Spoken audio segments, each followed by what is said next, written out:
শুভেচ্ছা, সবাইকে স্বাগত সন্ধ্যার মাছরাঙা সংবাদে। আপনাদের সঙ্গে আছি কাজী রওশনা সাকিব। শুরুতে গার্ডিয়ান লাইফ ইন্স্যুরেন্স সংবাদ শিরোনাম।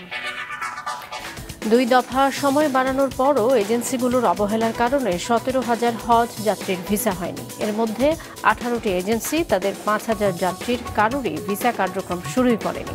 বরাবরের মতোই কঠোর ব্যবস্থা নেওয়ার কথা জানিয়ে আবারও সময় বাড়াতে সৌদি সরকারের কাছে আবেদন করেছে ধর্ম মন্ত্রণালয়। আত্মসমালোচনার মাধ্যমে দেশের উন্নয়নে নতুন কৌশল নেয়ার আহ্বান জানিয়েছেন প্রধানমন্ত্রী শেখ হাসিনা। সকালে রাজধানীর রমনায় আইইবির 61তম সম্মেলন উদ্বোধন করেন তিনি। বক্তব্যে পরিবেশ বান্ধব, সাশ্রয়ী ও টেকসই প্রকল্প নিতে প্রকৌশলীদের প্রতি আহ্বান জানান তিনি। কয়েক দশকের দখল দূষণে অস্তিত্ব হারাতে বসেছে ব্রাহ্মণবাড়িয়ার তিতাস নদী। নদীর জায়গা দখল করে গড়ে উঠেছে বহুতল ভবন সহ অনেক স্থাপনা। নদী ভরাট হয়ে সংকুচিত হয়ে গেছে। দখলদারদের তালিকা হলেও উচ্ছেদের উদ্যোগ নেই বলে অভিযোগ পরিবেশবাদীদের। শুনছিলেন শিরোনাম, এবারে বিস্তারিত সংবাদ। 2 দফা সময় বাড়ানোর পরও 17,000 হজ যাত্রীর ভিসা এখনো হয়নি। এর মধ্যে 18টি এজেন্সি তাদের 5,000 যাত্রীর কারোরই ভিসার কার্যক্রমই শুরু করেনি। অনিয়মকারীদের বিরুদ্ধে কঠোর ব্যবস্থা নেওয়ার পাশাপাশি সবার যাত্রা নিশ্চিতে ভিসা দেওয়ার সময় আবারও বাড়াতে সৌদি সরকারের কাছে আবেদন করেছে ধর্ম মন্ত্রণালয়। শুরুর দিকে যারা হজে যাচ্ছেন তারা ভোগান্তি ছাড়া অনেকটা নির্বিঘ্নেই যাচ্ছেন, তবে সমস্যা তৈরি হয়েছে পরে যারা যাবেন তাদের নিয়ে। কারণ 2 দফা সময় বাড়ানোর পরও আজ আবেদনের শেষ দিন। হজ এজেন্সিগুলো তাদের প্রায় 79,000 হজযাত্রীর মধ্যে অন্তত 17,000 হজযাত্রীর ভিসা করেনি। এর মধ্যে 18টি এজেন্সি তাদের 5,000 হজযাত্রীর বাড়ি ভাড়া থেকে শুরু করে ভিসার কার্যক্রমই শুরু করেনি। সবার যাত্রা নিশ্চিতে প্রয়োজনীয় পদক্ষেপ নেওয়া হচ্ছে বলে জানিয়েছেন সংশ্লিষ্টরা। পত্রের মাধ্যমে আমরা রিকোয়েস্ট করেছি যে ভিসাগুলো এখনো বাকি আছে, একটু সময় দিলে আমরা হয়তো সেটা আমরা সম্পন্ন করতে সক্ষম।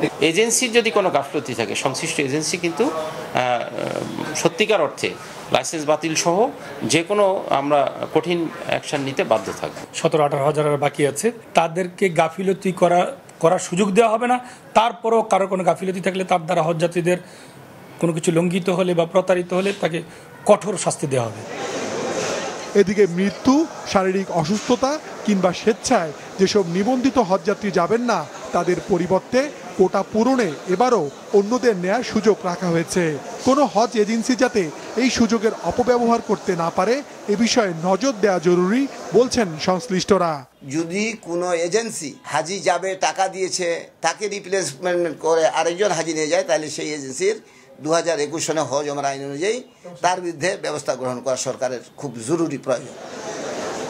10ই জুন পর্যন্ত চলবে হজ ফ্লাইট। হজযাত্রার 3 দিনে সৌদি আরব পৌঁছেছেন অন্তত 9,000 বাংলাদেশি হজযাত্রী।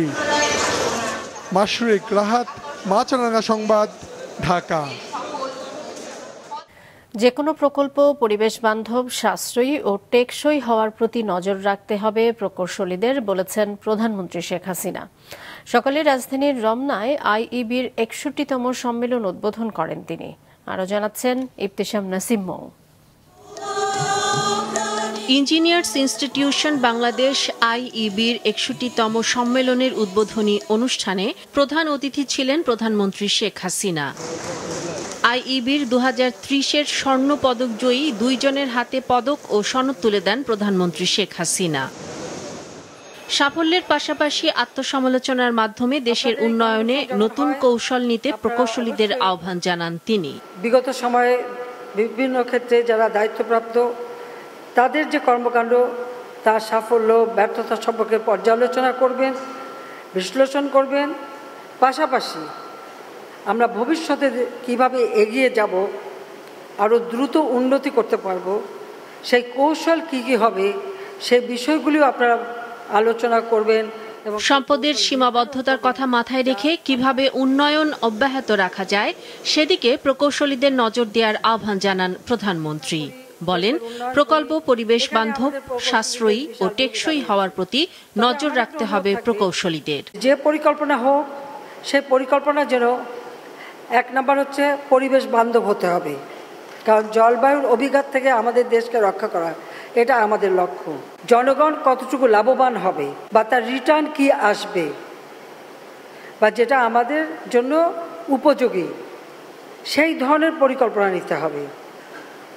শুধুমাত্র একটা নির্মাণ কাজ করার জন্য যেন নির্মাণ করা না হয়, এটাই আমার অনুরোধ। দেশ লাভবান এবং মানুষের কাজে লাগবে সেরকম প্রকল্প হাতে নিতে প্রকৌশলীদের নির্দেশ দেন প্রধানমন্ত্রী শেখ হাসিনা। ইফতিসাম নাসিম মৌ, মাছরাঙা সংবাদ, ঢাকা। চিরচেনার রূপ হারিয়ে অস্তিত্ব সংকটে ব্রাহ্মণবাড়িয়ার এক সময়ের খরস্রোতা তিতাস নদী। কয়েক দশকের দখল, দূষণ আর নাব্য সংকটে নদীটি এখন মৃতপ্রায়। ব্রাহ্মণবাড়িয়া প্রতিনিধি আশেক মান্নান হিমেলের পাঠানো তথ্য ছবিতে ডেস্ক রিপোর্ট।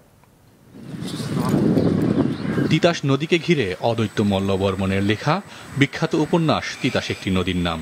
সেই নদী হারাতে বসেছে এর রূপ যৌবন। ভূমিদস্যুরা থাবা বসিয়েছে নদীর বুকে, আর পানি দূষিত করছে কলকারখানার বর্জ্য। নদীর জায়গা দখল করে গড়ে উঠেছে বহুতল ভবন সহ অনেক স্থাপনা। মেড্ডা শ্মশানঘাট, পাইকপাড়া, আনন্দবাজার, কালাগাজীর মাঝার ও গোকর্ণঘাট সহ 130 কিলোমিটার দীর্ঘ এই নদীর বিভিন্ন অংশে দেখা যায় এমন দখলের চিত্র। এ কারণে তিতাসের বিশালতা আর নেই। দখল দূষণে নদীটি এখন অস্তিত্ব সংকটে। আস্তে আস্তে আমাদের নদীটা ধ্বংস হয়ে যাবে, আর নদী ধ্বংস হয়ে গেলে কিন্তু আমাদের দেশ ধ্বংস হয়ে যাবে, আমাদের জাতির সবকিছুই ধ্বংস হয়ে যাবে। নদী কমিশনের তথ্য অনুযায়ী শতাধিক অবৈধ দখলদার তিতাস নদীকে গিলে খেয়েছে নানাভাবে। এতে করে নদীর বিভিন্ন অংশ ভরাট হয়ে সংকুচিত হয়ে আসছে। সেই সাথে নাব্য না থাকায় নৌ রুটে ব্যাহত হচ্ছে স্বাভাবিক নৌ চলাচল। নৌপথ সংকুচিত হয়ে আসছে, তো সব মিলিয়ে তিতাস আজ খুব সংকটের মুখে। যারা নদী রক্ষার দায়িত্বে থাকবে তাদের নদী রক্ষা নীতি অনুসরণ না করে তারা যেন কোনো এক স্বার্থান্বেষী মহলের স্বার্থ রক্ষা করছে। দখলদারদের তালিকা হলেও উচ্ছেদের সংশ্লিষ্টদের জোরালো উদ্যোগ নেই বলে অভিযোগ বিভিন্ন পরিবেশবাদী সংগঠনের। অদৃশ্য কারণে এখানে উচ্ছেদ অভিযানটি হয়নি। আমাদের দাবি থাকবে যে অচিরে যেন এই উচ্ছেদ অভিযানটি পরিচালনা করা হয়। আর পৌরসভার যে যত বর্জ্য আছে তা কিন্তু সরাসরি আমাদের তিতাস নদী চলে আসছে। তো আমাদের দাবি থাকবে যারা দায়িত্বে আছে তারা যেন দায়িত্বটুকু সঠিকভাবে পালন করে। তিতাস রক্ষায় অসহায় প্রশাসনও। জেলা প্রশাসক জানান, মামলা জটিলতায় নদীর জায়গা উদ্ধার অভিযান বন্ধ রয়েছে। মামলা নিষ্পত্তি হলেই চালানো হবে জোরালো অভিযান। উচ্ছেদের বিরুদ্ধে আদালতে মামলা রয়েছে, সেই মামলা নিষ্পত্তি হলেই আমরা আবার সেই কার্যক্রম শুরু করব। নদীর নাব্য রক্ষায় খনন প্রকল্প নেওয়া হলেও এর কাজ পুরো শেষ হয়নি।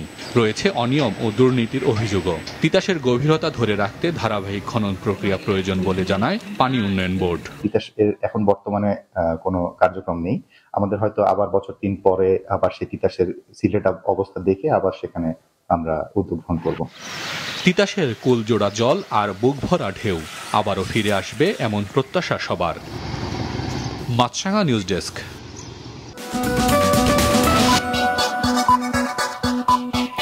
আবার আমন্ত্রণ সন্ধ্যার মাছরাঙা সংবাদে। ভারতের প্রখ্যাত আলোকচিত্র শিল্পী রঘু রায় আজ গণভবনে প্রধানমন্ত্রী শেখ হাসিনার সঙ্গে দেখা করেছেন। এ সময় তিনি প্রধানমন্ত্রীর কাছে 1971 সালের মুক্তিযুদ্ধের স্মৃতিবাহী আলোকচিত্র নিয়ে বই the rise of a nation হস্তান্তর করেন। এই বইটিকে পাকিস্তানি হানাদার বাহিনীর গণহত্যার দলিল হিসেবে গণ্য করা হয়। বীর মুক্তিযোদ্ধা অঞ্জন চৌধুরী পিন্টু এবং বইটির প্রকাশক দুর্জয় রহমান এ সময় উপস্থিত ছিলেন।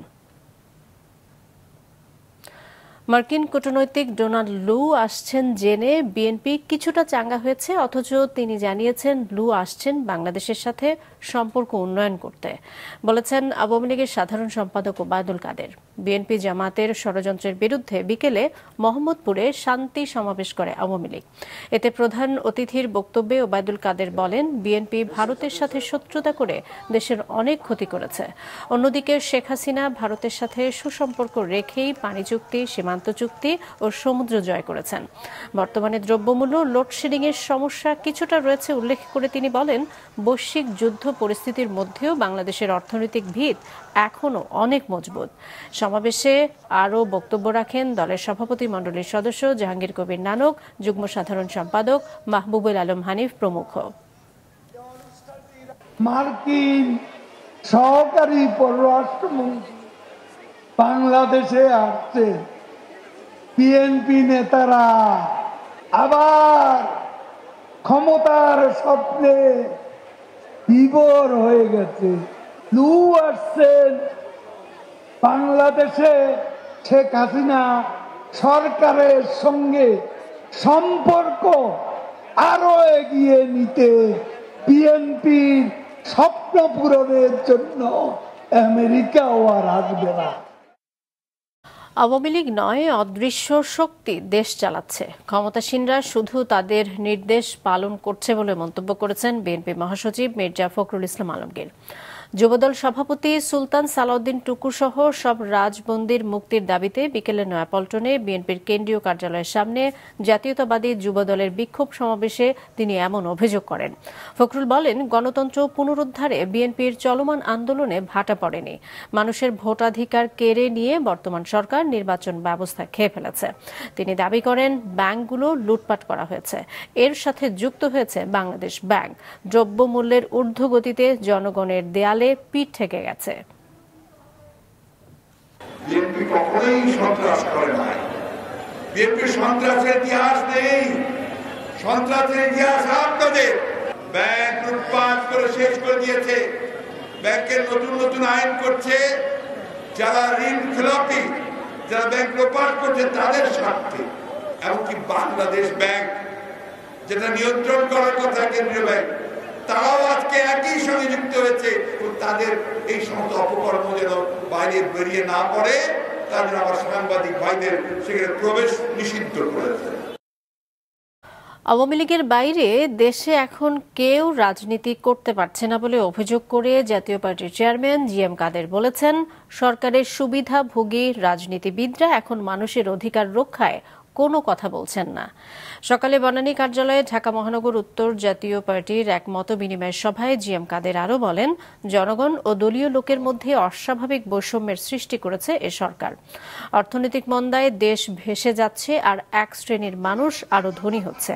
গণতন্ত্র ও জনগণের অধিকার সরকার ছিনতাই করেছে দাবি করে তিনি বলেন, নিজের সুযোগ সুবিধার চিন্তা না করে জনগণকে সঙ্গে নিয়ে রাজনীতি করতে হবে, নইলে মানুষ ও গণতন্ত্র কোনোটাই বাঁচানো যাবে না। যারা আওয়ামী লীগের বাইরে তারা অবাঞ্ছিত, থাকলে থাকেন, দাস হিসাবে থাকবেন, না থাকলে যান। আমাদের কিছু জায়গা দিয়েছে, এটি হলো আমাদের সর্বনাশ। কারণ আমাদের যারা কিছু সুযোগ সুবিধা পাচ্ছে, ওনারা এই সুযোগ সুবিধা ভোগ করতে ইচ্ছুক, সামনের দিকে হোক অনেকেই, তারা কঠিন পথে যেতে চাচ্ছেন না। জনগণের পক্ষে যে জনগণকে এই উদ্ধার করার জন্য তারা যেতে পারছেন না। আমি মনে করি সামনের দিকে রাজনীতি কঠিন হবে এবং আমাদেরকে বুঝতে হবে যে আমরা জনগণের পক্ষে থাকবো না সুযোগ সুবিধার পক্ষে থাকবো। জনগণের পক্ষে থাকতে গেলে ত্যাগ স্বীকারের জন্য মানসিকতা থাকতে হবে। বাংলাদেশের কমিউনিস্ট পার্টি সিপিবির উপদেষ্টা ও মুক্তিযুদ্ধের অন্যতম সংগঠক হায়দার আকবর খান রনও মারা গেছেন। গত রাত 2টার দিকে রাজধানীর একটি হাসপাতালে মারা যান তিনি। তার বয়স হয়েছিল 82 বছর। সিপিবি জানিয়েছে, আগামী সোমবার হায়দার আকবর খান রনর দাফন ও জানাজা হবে। ওই দিন সকাল 10টা থেকে বেলা 11টা পর্যন্ত তার মরদেহ সিপিবি কার্যালয়ে রাখা হবে। এরপর তার মরদেহ নিয়ে যাওয়া হবে কেন্দ্রীয় শহীদ মিনারে। সেখানে দুপুর 12টা থেকে 1টা পর্যন্ত স্তরের মানুষের শ্রদ্ধা জানানোর আয়োজন করা হয়েছে। দুপুর 1টার পর ঢাকা বিশ্ববিদ্যালয় মসজিদে জানাজার পর বনানী কবরস্থানে মা বাবার কবরের পাশে তাকে দাফন করা হবে। এর আগে আজ ও কাল তার মরদেহ হিমঘরে রাখা হবে। মিল্টন সমাদ্দারের চাইল্ড অ্যান্ড ওল্ড এজ কেয়ারের দায়িত্ব শামসুল হক ফাউন্ডেশন নেয়ার পর স্বাভাবিক অবস্থা ফিরে এসেছে সেখানে। নিয়মিত খাবার ও সেবা পাচ্ছেন আশ্রিতরা। এরই মধ্যে কয়েকজন আশ্রিতকে তাদের স্বজনের কাছে ফিরিয়ে দেওয়া হয়েছে। বিস্তারিত দাউদ হাসানের রিপোর্টে। শরীরের অঙ্গ প্রত্যঙ্গ বিক্রি, দখলদারি সহ নানা প্রতারণার অভিযোগে গত 1 মে গ্রেফতার হয় চাইল্ড অ্যান্ড ওল্ড কেয়ারের চেয়ারম্যান মিল্টন সমাদ্দার। এরপর আশ্রম কিভাবে চলবে তা নিয়ে শঙ্কা তৈরি হয়, দেখা দেয় খাদ্য সংকটও। এমন অবস্থায় গত 5 মে মিল্টনের পাইকপাড়া ও সাভারের আশ্রমে থাকা 156 জন শিশু ও ছিন্নমূল প্রবীণদের দায়িত্ব নেয় আলহাজ শামসুল হক ফাউন্ডেশন। তারা দায়িত্ব নেওয়ার পর অসহায় এসব মানুষ নিয়মিত খাবার ও সেবা যত্ন পাচ্ছেন বলে জানানো হয় সংগঠনটির পক্ষ থেকে।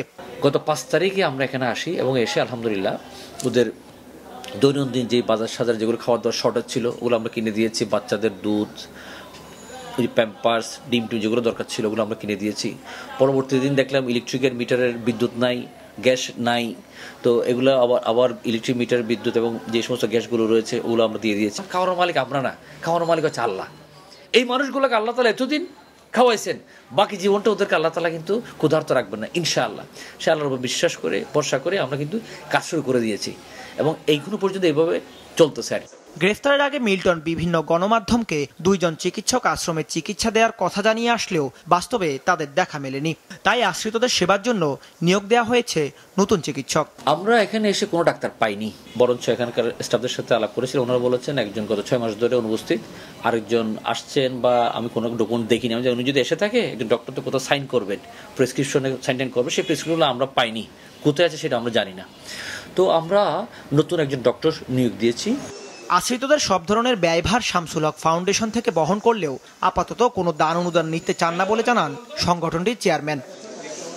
দাউদ হাসান, মাছরাঙা সংবাদ, ঢাকা। দেশ গ্রুপের অঙ্গ প্রতিষ্ঠান দেশ ফুড অ্যান্ড বেভারেজের ন্যাশনাল সেলস মিটিং অনুষ্ঠিত হয়েছে। রাজধানীর বনানীর একটি হোটেলে ওই অনুষ্ঠানে ভার্চুয়াল বক্তব্যে বিক্রয় কর্মকর্তাদের বিভিন্ন পরামর্শ দেন ব্যবস্থাপনা পরিচালক গোলাম রহমান। প্রতিষ্ঠানকে আরও এগিয়ে নিতে আরও উদ্যমী হওয়ার আহ্বান জানান তিনি। দেশবন্ধু ফুড অ্যান্ড বেভারেজের মধ্যে রয়েছে কোমল পানীয় ফ্রেন্ডস আপ ও গুরু, দেশবন্ধু কোলা ও মিনারেল ওয়াটার।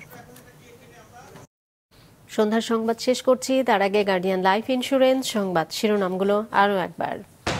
2 দফা সময় বাড়ানোর পরও এজেন্সিগুলোর অবহেলায় হয়নি 17,000 হজ যাত্রীর ভিসা। সময় বাড়াতে ফের সৌদি সরকারের কাছে ধর্ম মন্ত্রণালয়ের আবেদন। সম্পদের সীমাবদ্ধতা মেনে নিয়ে পরিবেশ বান্ধব, সাশ্রয়ী ও টেকসই প্রকল্প নেওয়ার আহ্বান প্রধানমন্ত্রীর। আইইবির সম্মেলন উদ্বোধন।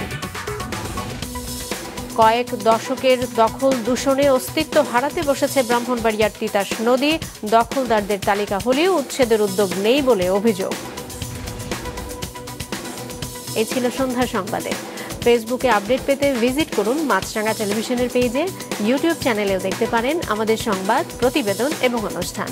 এতক্ষণ সঙ্গে থাকার জন্য ধন্যবাদ জানিয়ে কাজী রওশনারা সাকি শেষ করছি সন্ধ্যার মাছরাঙা সংবাদ।